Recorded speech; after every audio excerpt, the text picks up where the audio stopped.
Nous sommes à Villiers-le-Bacle, à la maison atelier Fujita, où le département propose une immersion dans l'univers de l'artiste à travers un musée et la visite de sa maison.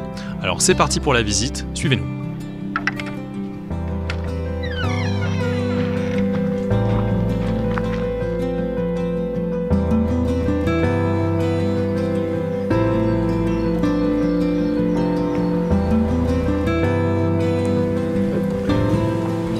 Bonjour Jérôme. Bonjour Anne.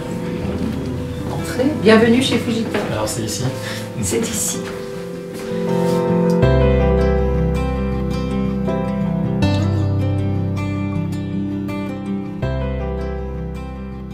Donc Anne, on est ici au cœur de la maison de Fujita, on est vraiment dans l'endroit où il vivait.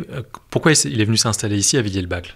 Effectivement, c'est étrange pour un artiste que l'on considère comme parisien, 100% parisien. Il était installé en plus à Montparnasse. Et en fait, il avait un ami qui s'appelait Yassé Tabucchi, artiste peintre également, jeune papa, qui s'était installé à Vauhallan. Et Fujita allait régulièrement le voir et il a demandé à cet artiste de lui trouver une maison. Et cette maison, c'est la seule maison qu'il ait jamais acquise en France. Donc il l'a surinvestie. Et il s'est installé à partir de 1961, mais il l'a acquise une année auparavant. Et pendant une année, il a fait tous les travaux de rénovation et tout est empreint de sa marque. Tout a été choisi par lui. Donc vous nous disiez qu'il a tout aménagé à son goût. Quel type d'objets, quelles sont les choses un petit peu marquantes qu'il a amenées ici? Ce qui est très impressionnant chez Fujita, c'est qu'il collecte des objets depuis le début de sa carrière. Donc certains objets sont des objets très anciens, mais d'autres sont achetés justement pour cette maison ou pour la maison précédente. Donc nous avons des objets qui sont des objets design, des objets qui ont été réalisés par des architectes. Et on a entre autres cette table qui est à côté de nous, qui est une table basse faite par un architecte danois, Fignoul. Et c'est à ma connaissance la seule table qui soit en collection publique en France d'un artiste majeur de la seconde moitié du XXe siècle. Et puis il achète également des objets qu'il réintègre. Et on a derrière nous une grille en fer forgé. Cette grille, il l'achète au pavillon suisse et il va l'installer là, il va la faire réinstaller ici. Pendant longtemps, on a pensé qu'il l'avait dessiné lui-même, mais non, c'est un objet acheté. Et vous avez également des objets réalisés par lui. Donc on a un miroir, par exemple, fait par lui, et des objets très étranges.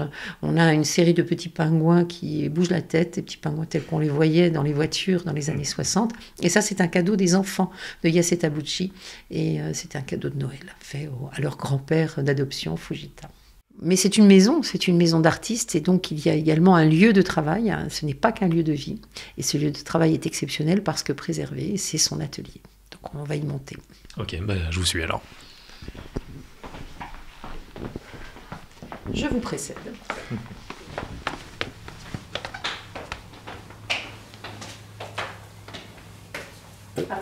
Merci. C'est super bien.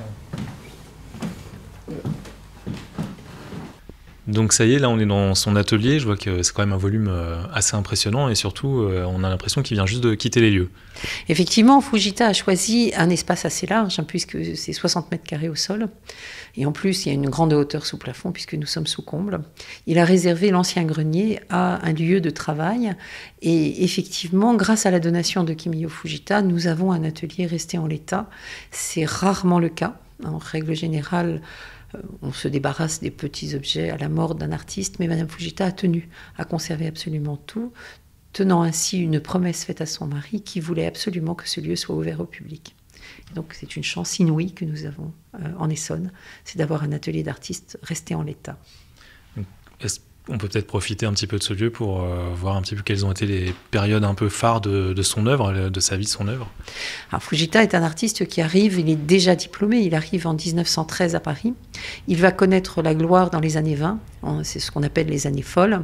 Et c'est cette période qui est une période magnifique pour l'art, où tous les artistes se connaissent, tous les artistes échangent. Ses amis sont Modigliani, Picasso, Soutine. Donc ce sont des noms qui font rêver. Il était également ami avec Mistinguett, avec également Jean Cocteau, qu'il va retrouver en Essonne, étonnamment, à la fin de sa vie, à la fin de leur vie, à l'un et à l'autre. Donc voilà un homme qui a été extrêmement connu, qui en 1931 quitte brutalement Paris, au point que personne ne croit à la réalité de cette fuite. On parle de fugue, mais en fait, c'est quelqu'un qui a décidé de changer de vie. Je vois qu'on a une machine à coudre là-bas, c'est un petit peu insolite dans un atelier de peintre. Qu'est-ce que ça signifie en fait?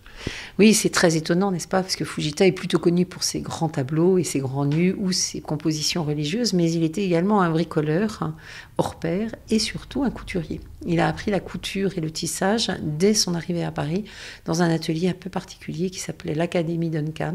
Mais il n'est pas que couturier. Il réalise des cadres, donc il travaille le bois, il travaille la pierre, il travaille le métal.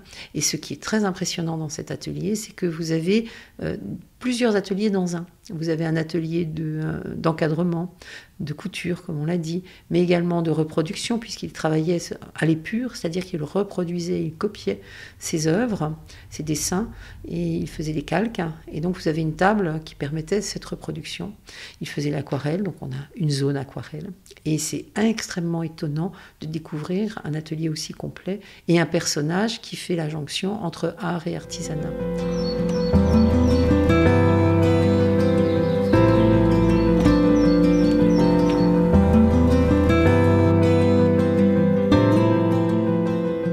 Florence, bonjour. Bonjour. Donc, on vient de visiter la maison atelier de Fujita. Donc, avant de passer au musée, je vois qu'il y a une tente avec des enfants. Qu'est-ce qu'ils sont en train de faire? Alors oui, on reçoit donc des enfants très régulièrement. La saison estivale pour nous, les enfants, ça commence en avril, mai, juin, puisque ce sont des accueils sous tente, donc il faut qu'il fasse un peu beau. Et on leur propose des ateliers de pratique artistique. Ils peuvent s'initier à l'art plastique à la manière de Fujita, à la calligraphie, au manga, ça ils adorent, et à la gravure. Bon bah super, du coup je pense que maintenant on passe à la partie musée. Avec plaisir, on y va. C'est parti.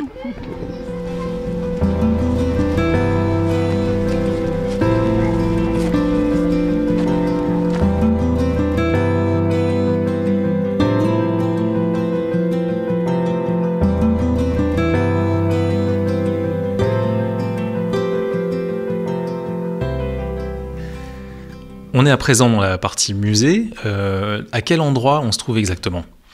Alors, on est effectivement dans la partie musée. On a réservé donc 2 salles dans le presbytère qui appartenait bien sûr au curé à l'époque de Fujita. Et on se sert de ces 2 salles pour présenter au public l'arrivée de Fujita, donc l'arrivée et la vie plutôt parisienne de Fujita dans la première salle, celle dans laquelle on se trouve actuellement. Et dans l'autre salle, c'est plus l'actualité Fujita à Villiers-le-Bacq, avec les gens qui l'ont connu, etc. Donc ici, on voit déjà qu'il y a pas mal d'objets. Est-ce qu'il y a une pièce particulière qui est à découvrir absolument? Alors, le coup de cœur du jour, c'est cette maquette qu'il a réalisée donc en 1948, qu'il a intitulée Notre maison par Fujita. Et dans cette petite maquette, vous voyez donc ce que vous avez vu dans la maison Fujita. Donc au niveau de l'atelier, vous avez la table qui est actuellement dans l'atelier de Villiers-le-Bacq.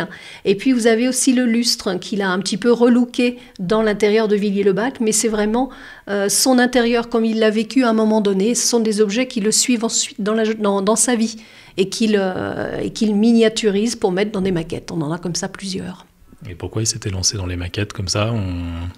C'est un fou furieux, il travaille tout le temps. Hein. On dit de lui que c'est un touche-à-tout. Kimio, sa dernière épouse, Kimio-san, disait qu'il avait continuellement les mains occupées. Et puis sur le côté, on peut voir des ex-voto. Ce sont des petits objets de collection qu'il récupère aussi un petit peu partout. Et puis il adore, oui, il est toujours en train de bricoler. Donc jusqu'à quand on peut découvrir toutes ces œuvres ici à Villiers-le-Bacq? Alors la maison, elle, ça bouge pas, elle est toujours ouverte au public, mais il est prévu donc la création d'un nouveau musée à côté du presbytère dans lequel on est actuellement.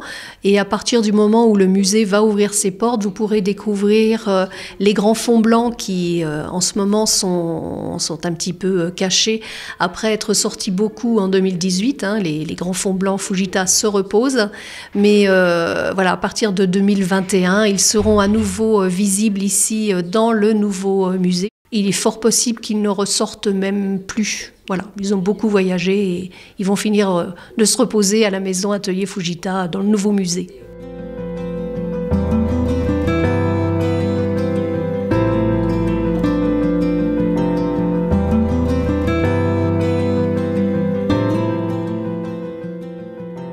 La visite chez Léonard Fujita se termine, j'espère que ça vous aura plu et surtout que ça vous aura donné envie de venir visiter.